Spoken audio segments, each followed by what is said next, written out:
ओह, start कर दिया। ओह, okay, video चालू करते हैं।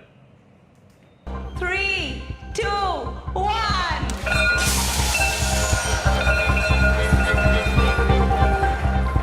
क्या आप भी अच्छे आईपीओ में अप्लाई करते करते थक गए थे और आपने फ्लो में पेटीएम के आईपीओ में भी अप्लाई कर दिया था? क्या आपने जीएमपी को देख के ये सोचा था कि पानी पूरी का पैसा निकल जाएगा? तो गाइस, बता दूं, आपके ऐसे बहुत सारे लोग हैं और हमने भी ऐसा ही कुछ कारनामा करके दिखाया है। सो 18th ऑफ नवंबर 2021 को इंडिया का one of the largest IPO Paytm का आईपीओ लिस्ट होता है इंडियन शेयर मार्केट पे with huge discount, we all know that. अब जब ऐसे ही 2 साल पहले जब एसबीआई कार्ड का आईपीओ आया था तब मुझे ये आदत थी कि हर एक आईपीओ को मैं एनालाइज करता था। फिर मैंने देखा कि यार सब कुछ जीएमपी पे ही डिपेंड करता है। जो भाव मार्केट में चल रहा है, ग्रे मार्केट में, उसी के हिसाब से लिस्टिंग होती है। तो मैंने क्या करना चालू किया कि आईपीओ में सिर्फ आईपीओ में मैं एनालाइज नहीं करता कंपनी को, सिर्फ जीएमपी के हिसाब से लगा देता हूँ अलग अलग अकाउंट से। अब एसबीआई कार्ड वाले केस में तो ये हुआ था कि वो भी डिस्काउंट पे ही लिस्ट हुआ था, 10% के डिस्काउंट के आसपास। बट द थिंग वॉज कि मैंने एनालाइज कर रखा था। मुझे पता था कि क्रेडिट कार्ड की जो इंडस्ट्री है इंडिया में वो काफ़ी अंडर परफॉर्म्ड है, अपनी पोटेंशियल लेवल पे अभी नहीं है। तो फिर मैंने सोचा कि ठीक है, इसको लॉन्ग टर्म के लिए होल्ड कर सकते हैं, और मैंने 1-2 लॉट और भी बाय कर लिया था और फिर उसने पे ऑफ भी किया अच्छे से और फिर उसने अच्छे रिटर्न्स भी दिए आगे जाके, नो डाउट। तो अब यार आईपीओ का अलॉटमेंट तो मिल गया था, देखा भाई लिस्टिंग हो रही है डिस्काउंट पे, तो अब बेचने का तो मन नहीं कर रहा था। ठीक है, and back of the mind ये भी था कि यार ठीक है, एक लॉट ही तो है, इतना कमाया है तो फिर थोड़ा सा जरा भी लॉस बुक कर सकते हैं। बट ठीक है था कि ठीक है, पेटीएम का आईपीओ है, ट्रेंडी नाम है, ठीक है, टेक बिजनेस में है, इसको थोड़ा रिसर्च करते हैं। अलॉटमेंट के बाद मैं ये सोच रहा हूँ कि रिसर्च करते हैं। तो ठीक है, मैंने रिसर्च करना चालू किया। मुझे इतना पता था कि लॉस मेकिंग कंपनी है, पेटीएम का थोड़ा बिजनेस मॉडल पता है क्या करता था, बट ठीक है, मैंने सोचा कि थोड़ा इन डेप्थ रिसर्च करते हैं। तो फिर मैंने आर्टिकल्स पढ़ना चालू किए, पेटीएम का स्टोरी पढ़ना चालू किया और इंटरव्यूज भी देखे फाउंडर विजय शेखर शर्मा के। तो यार दिक्कत ऐसे कंपनीज में, स्टार्टअप्स में ये दिक्कत है कि they are still loss making. मतलब मैं आपको बताऊं तो पिछले साल 31 मार्च वाले क्वार्टर में उन्होंने 42,000 करोड़ का लॉस किया था। फिर हर एक क्वार्टर ऐसे बढ़ा, मतलब ऐसे लॉस कम हुआ कि 30,000 करोड़ का लॉस हुआ, फिर 17,000 करोड़ का लॉस हुआ, फिर अभी 4,000 करोड़ का लॉस हुआ था पिछले क्वार्टर। तो जब कोई कंपनी में कैश फ्लो ही नहीं आ रहा है, तो जो भी आपने सीखा है वॉरेन बफे का तरीका या फिर अलग अलग जगह से आपने पढ़ रखा है कि भाई कैश फ्लो को एनालाइज करते हैं, है ना, कैश फ्लो साइकिल्स को, तो वो धरा का धरा जाता है। So it becomes very tough to value these type of companies. तो मुझे लगा यार कि अब मैं क्या ही इसमें रिसर्च करूँ, मतलब कैसे मतलब ठीक है, कंपनी अच्छी हो सकती है, बट कंपनी का अच्छा होना इज नॉट सफिशिएंट, भाव इज गुड और not, the price is justifiable और नॉट। वो वैल्यूएशन कैसे डिसाइड कर सकते हैं अपन? नहीं कर सकते। तो मुझे नहीं समझ में आया कि मैं कैसे करूं ऐसी कंपनीज का जो लॉस मेकिंग है। तो अब आप पूछो कार्तिकेन, लोग इतना पैसा फेंक क्यों रहे हैं?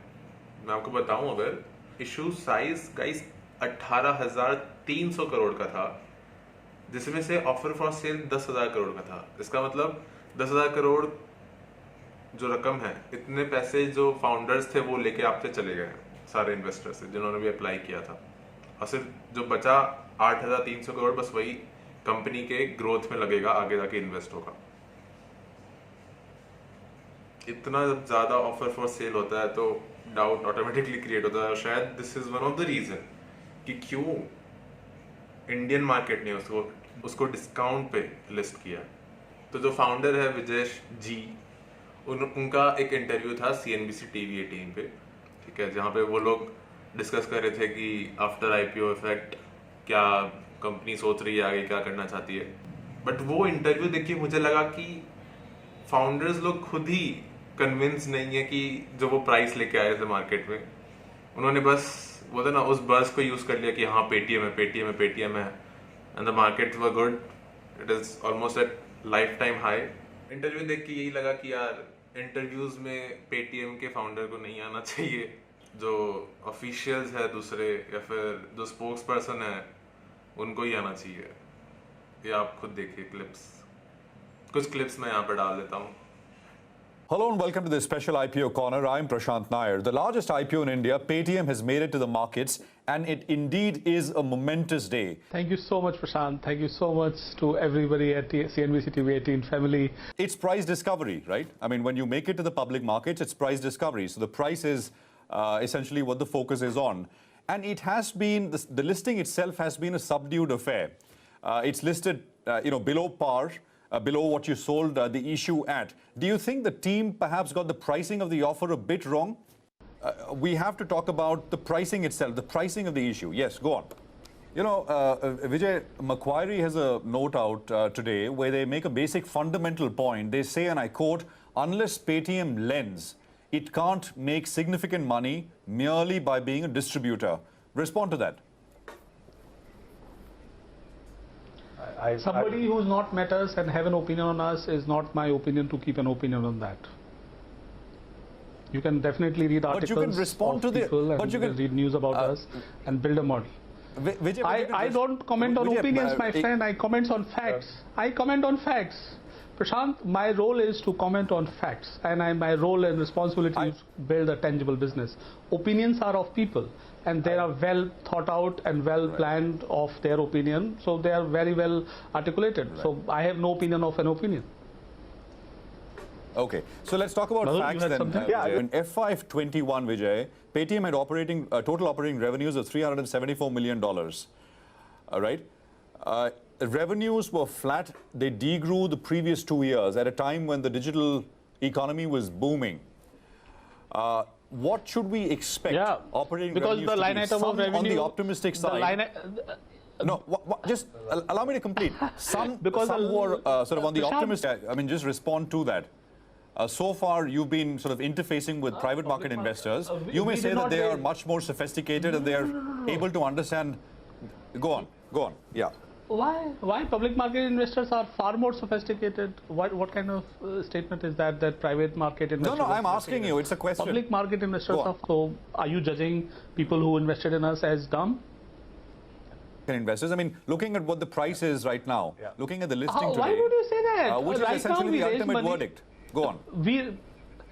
No. We raise money from public market investors, and they priced it how you see it. Why are you putting private investors in this context? We raise money from public market investors. I don't know why private-public question is here. The IPO stands for public market investors investment. We did not raise private market investors. So I don't know what kind of question are you asking me, that private investor versus public investor? Public investors are the ones who put money. And public at large means a large number of people that we can talk to. Let's talk. In that business, you were the number 3 player after PhonePe and Google Pay. Hence the question. I mean, I think Prashant, your question is completely flawed. We should move on to the. So Prashant, why is that? Bullshit that Paytm is number 3 in payments. This is a factually false statement that you're making. Factually false. Why is that, Vijay? Be to the facts. I don't know. Tell me what you're quoting so that I can understand what is number 3 here.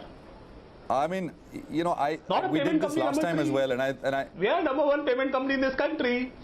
We are number 1 payment company. Okay, what is the path to profitability, Vijay? What is by when will Paytm make money? Make more money by making more money. By making more money. By making more money. No, that is not more an money answer. is made using credit, wealth, insurance products.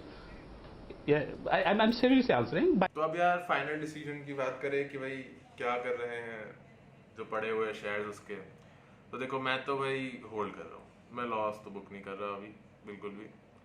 अब मुझे अगर hold करना पड़ जाएगा तो मैं सालों तक होल्ड कर लूँगा, कोई दिक्कत नहीं है।